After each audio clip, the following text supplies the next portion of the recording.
Assalamualaikum warahmatullahi wabarakatuh. Saat ini semakin banyak orang tertarik dengan jurnal umum karena fungsi dan kegunaan dalam menghasilkan pembukuan pada bisnis. Tanpa melihat skala bisnis yang ada, jurnal umum memang diperlukan. Jurnal umum dapat membantu laporan keuangan bisnis atau perusahaan menjadi lebih efisien bagi mereka yang memiliki bidang ekonomi atau akuntansi. Pasti tidak akan sulit membuat jurnal umum, namun bagaimana dengan masyarakat awam? Oleh karena itu, di sini saya akan menjelaskan apa sih itu jurnal umum. Secara etimologi, kata jurnal berasal dari bahasa Prancis yaitu jour, yang berarti hari, atau istilah lain yang juga kerap kita kenal dengan sebutan general journal. Nah, jurnal umum adalah jurnal yang digunakan untuk mencatat sejumlah transaksi keuangan dalam berbagai aktivitas transaksi keuangan dalam sebuah bisnis atau usaha dalam periode tertentu untuk memudahkan pengelolaan keuangan internal atau eksternal. Selain itu, jurnal umum juga biasanya disebut sebagai jurnal yang digunakan untuk mengakumulasi catatan dari jurnal khusus. Adapun jurnal khusus meliputi jurnal pendapatan, pembelian, penerimaan kas, hingga pembayaran kas. Dalam akuntansi, jurnal umum idealnya memuat catatan in detail seperti nama transaksi, kelompok akun, dan nominal transaksi di kolom debit dan kredit yang disusun secara sistematis untuk mempermudah pengelolaan keuangannya. Singkatnya, jurnal umum merupakan sebuah jurnal yang digunakan untuk mencatat seluruh aktivitas keuangan sebuah bisnis atau usaha yang terjadi dalam periode tertentu untuk memudahkan pengelolaan keuangan oleh pihak atau organisasi. Tujuan dari jurnal umum. Setelah mengetahui penjelasannya, tentunya Anda juga harus mengerti tentang tujuan dibuatnya jurnal umum. Dengan jurnal ini, Anda dapat mengidentifikasi dan mengelola segala hal yang terkait dengan keuangan. Beberapa halnya yaitu mengidentifikasi seluruh aktivitas transaksi yang dilakukan. Yang kedua, menentukan nilai transaksi. Yang ketiga, mengidentifikasi dampak ekonomi dari transaksi yang terjadi. Yang keempat, memudahkan pemindahan dampak transaksi pada akun yang sesuai.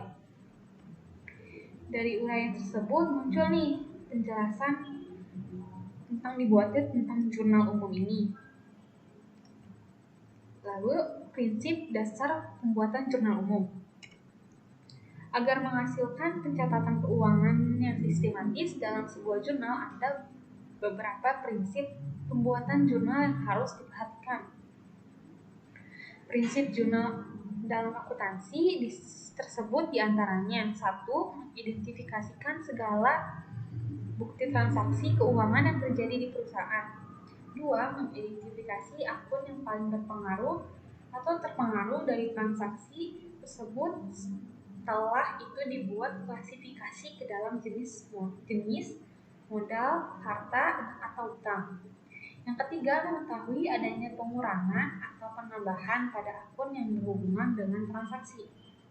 Yang keempat, memutuskan apakah akan dilakukan kredit atau debit pada akun yang dimaksud. Yang terakhir, mencatat transaksi ke jurnal umum berdasarkan bukti transaksinya. Selanjutnya adalah fungsi dari jurnal umum. Berdasarkan pengertiannya, maka secara umum fungsi dari jurnal umum adalah medium pencatatan keuangan yang disusun secara sistematis dan kronologis setiap periode tertentu. Sementara itu, dalam praktiknya, jurnal umum memiliki sejumlah fungsi penting, yaitu sebagai berikut. 1. Fungsi historis. Pencatatan setiap transaksi yang dilakukan berdasarkan tanggal terjadinya transaksi dan menggambarkan kegiatan perusahaan sehari-hari secara berurutan dan terus-menerus atau sistematis dan kronologis. Yang kedua, fungsi pencatatan. Setiap adanya perubahan pada kekayaan, Modal, biaya, dan pendapatan harus terlebih dahulu dicatat ke dalam jurnal umum. Tujuannya adalah agar pembuatan laporan keuangan perusahaan dapat dilakukan secara lengkap. Yang ketiga, fungsi analisis. Pencatatan dalam jurnal merupakan hasil analisis transaksi yang berupa penggolongan nama akun, pencatatan dalam pendebitan ataupun pengkreditan sesuai jumlahnya. Yang keempat, ada fungsi instruktur, yaitu catatan dalam jurnal merupakan perintah untuk mendebit dan mengkredit akun sesuai dengan catatan dalam jurnal. Hal ini dimaksud bahwa jurnal umum berfungsi memberikan perintah atau petunjuk dalam proses memasukkan data ke buku besar. Yang kelima, fungsi informatif. Catatan dalam jurnal memberikan penjelasan mengenai bukti pencatatan transaksi yang terjadi. Dengan bentuk menyerupai catatan jurnal, dalam jurnal ini pihak internal dan eksternal perusahaan dapat menemukan berbagai informasi yang relevan terkait dengan pengelolaan keuangannya. Selanjutnya, manfaat dari jurnal umum. Jurnal umum dalam akuntansi bisa digunakan oleh perusahaan dagang dan juga jasa, mengacu pada rincian sejumlah fungsi di atas. Pada jurnal ini memiliki manfaat, yaitu yang akan berdampak pada ekonomi dari satu transaksi atau berbagai transaksi dalam perusahaan. Pencatatan ini juga memiliki tujuan memudahkan proses pemindahan dampak transaksi yang terjadi dalam sebuah perusahaan akun sesuai dengan transaksinya. Manfaat secara umum bagi perusahaan diantaranya: 1. Mengetahui akan timbulnya pertambahan atau pengurangan suatu perkiraan. 2. Mengetahui jumlah yang akan dicatat di satu atau lebih perkiraan. 3. Mengetahui jumlah yang didebit atau dikredit bahwa mesti seimbang. 4. Dibuat referensi supaya dapat diketahui suatu jumlah yang telah diposting perkiraan yang tepat di buku besar sesuai dengan perkiraannya. 5. Dibuat referensi atau tanda supaya diketahui suatu jumlah telah dilakukan posting ke perkiraan yang tepat di buku besar sesuai dengan nomor perkiraannya. Berikut adalah tahapan dari pembuatan jurnal umum. Lalu beberapa langkah di bawah ini untuk bisa membuat general jurnal atau jurnal umum yang baik, yaitu: pertama, harus pahami konsep persamaan akuntansi. Sebelum membuat jurnal, pastikan Anda sudah memahami konsep persamaan akuntansi. Pemahaman ini akan menjadi bekal atau cara pencatatan transaksi dalam jurnal, mengetahui jenis jurnal yang digunakan hingga memahami debit kredit secara tepat. Dengan pemahaman akuntansi, maka nantinya proses pembuatan jurnal menjadi lebih cepat dan akurat. Adapun persamaan dalam secara akuntansi yaitu aset sama dengan utang ditambah modal. Kemudian bisa dikembangkan menjadi aset sama dengan utang ditambah modal ditambah tanda kurung pendapatan dikurangi beban. Pemahaman dasar akuntansi yang dimaksud juga berkaitan dengan kelompok-kelompok akun di dalamnya. Kemudian Anda juga bisa memahami ketentuan saldo normal dari setiap 5 akun di dalam general journal, sehingga Anda bisa menentukan kategori dengan lebih mudah dan cepat. Nah, tabel di samping merupakan contoh dari saldo normal akun, yaitu aset atau aktiva yang bertambah, maka catatlah pada posisi debit. Sementara jika aset berkurang, maka catatlah pada posisi kredit. Jadi, yang bisa disimpulkan bahwa saldo normal di aset adalah debit. Yang kedua, hutang atau kewajiban. Hutang bertambah pada posisi kredit, dan jika hutang berkurang, maka ditaruh pada posisi debit. Jadi, saldo normal dari akun hutang ini adalah sisi kredit. Yang ketiga itu modal. Modal bertambah pada posisi akun debit. Modal bertambah pada posisi akun kredit, sedangkan modal berkurang pada posisi akun debit. Jadi sisi normal saldo akun dari modal ini adalah kredit. Selanjutnya pendapatan. Pendapatan bertambah pada posisi akun debit, kredit, dan pendapatan berkurang pada posisi akun debit. Maka saldo normal akunnya adalah kredit. Selanjutnya adalah beban. Beban bertambah pada posisi akun debit, sedangkan beban berkurang adalah pada posisi akun kredit. Jadi saldo normal dari akun beban adalah debit.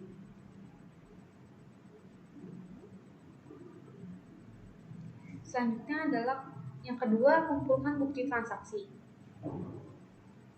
Dalam tahap ini Anda harus mengumpulkan bukti transaksi. Untuk dapat menulis transaksi pada jurnal, maka Anda harus memiliki bukti transaksi. Bukti transaksi merupakan dasar yang sangat penting untuk pencatatan sebuah transaksi keuangan pada jurnal. Kenapa? Karena jika tidak ada bukti, tidak dapat dicatat pada jurnal. Oleh karena itu, Anda harus memastikan transaksi. Nah, bukti transaksi itu terdiri dari beberapa. Dari 5, yaitu nota, faktur, kwitansi, invoice, dan lain sebagainya.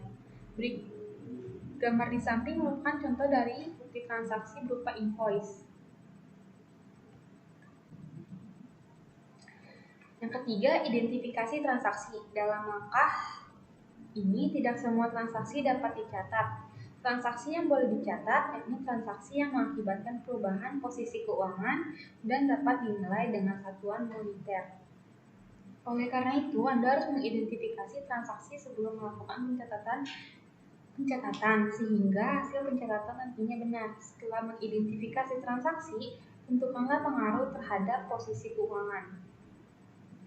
Tabel berikut merupakan contoh dari identifikasi transaksi, yaitu modal. Modal bertambah karena 1. Investasi pemilik, 2. Penerimaan pendapatan, 3. Adanya laba lanjutan. Sedangkan modal berkurang itu karena pengambilan price, pengurangan untuk beban, adanya rugi penjualan.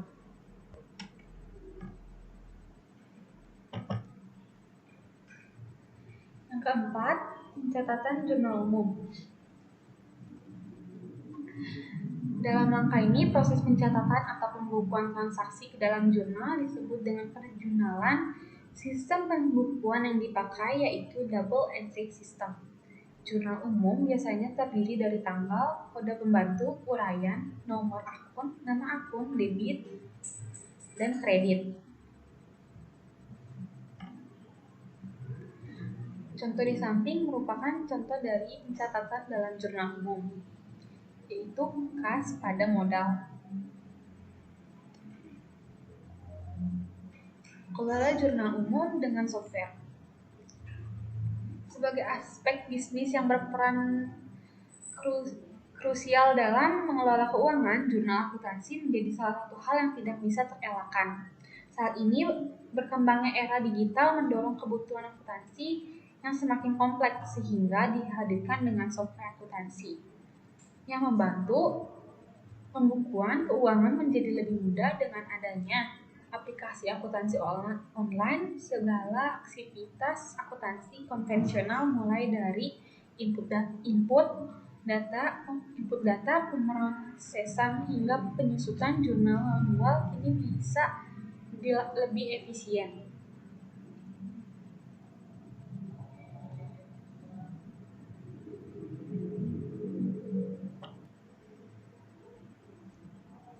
Fitur-fitur dalam aplikasi keuangan ini tidak hanya berfungsi untuk memudahkan, tetapi juga menyediakan transparansi dan ketersediaan informasi keuangan menjadi lebih berkualitas. Selain itu, manfaat dari software ini dalam jurnal akuntansi yaitu 1. Lebih hemat waktu dalam membuat laporan keuangan.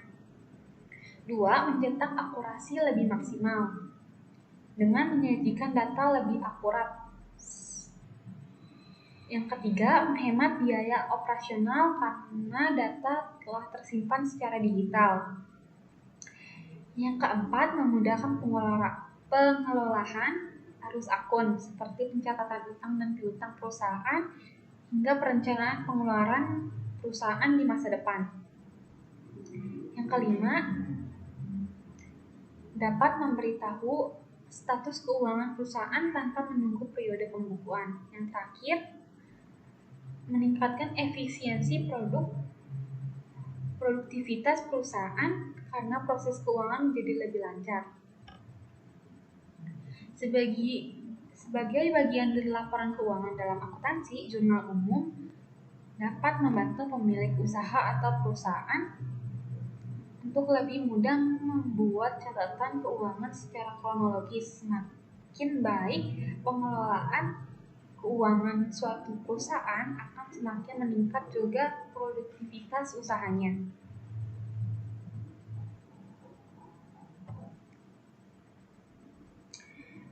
Selanjutnya adalah contoh ilustrasi dari jurnal umum, yaitu dari PT Adi Abadi. 1. Tanggal 5 Januari 2018, Pak Adi menginvestasikan uangnya sebesar 500 juta pada perusahaan PT Adi Abadi. Kedua, tanggal 11 Januari 2018 dibayar utang sejumlah 20 juta untuk sewa kantor selama 1 tahun. Ketiga, tanggal 15 Januari 2018 membeli peralatan untuk perlengkapan kantor masing-masing sebesar 10 juta dan 5 juta. Keempat, tanggal 20 Januari 2018 menerima pendapatan dari penjualan tunai sebesar 10 juta. 5. Tanggal 25 Januari 2018 membayar gaji pegawai untuk bulan Januari sebesar 20 juta. Maka akan dicatat seperti berikut. Setoran modal membuat harta perusahaan bertambah. Oleh karena itu, kas akan ditaruh pada posisi debit. Sedangkan modal Pak Adi akan ditaruh pada posisi kredit. Yang kedua, pada tanggal 11 Januari, yaitu harta perusahaan berupa kas berkurang sebesar 20 juta. Yaitu ditaruh pada posisi kredit karena untuk membayar sewa. Namun, perusahaan juga memiliki aset berupa sewa dibayar di muka sebesar 20 juta. Maka oleh karena itu ditaruh pada posisi debit. Lalu pada tanggal 15 Januari 2014, aset perusahaan berupa peralatan bertambah sebesar 10 juta dan berupa perlengkapan sebesar 5 juta yang ditaruh pada posisi debit. Tetapi aset berupa kas perusahaan berkurang sebesar 15 juta, maka akan ditaruh pada posisi kredit. Selanjutnya tanggal 20 Januari, pendapatan dari penjualan membuat pendapatan bertambah pada sisi kredit sebesar 10 juta. Lalu aset perusahaan berupa kas bertambah pada posisi debit sebesar 10 juta juga. Selanjutnya yang terakhir adalah 25 Januari 2018. Beban gaji bertambah 25 juta, maka ditaruh pada posisi debit, sedangkan aset perusahaan berupa kas berkurang sebesar 25 juta pada posisi kredit. Mungkin itu saja yang bisa saya sampaikan. Mohon maaf jika ada kesalahan atau kekurangan dari materi yang saya berikan. Sekian, terima kasih. Wassalamualaikum warahmatullahi wabarakatuh.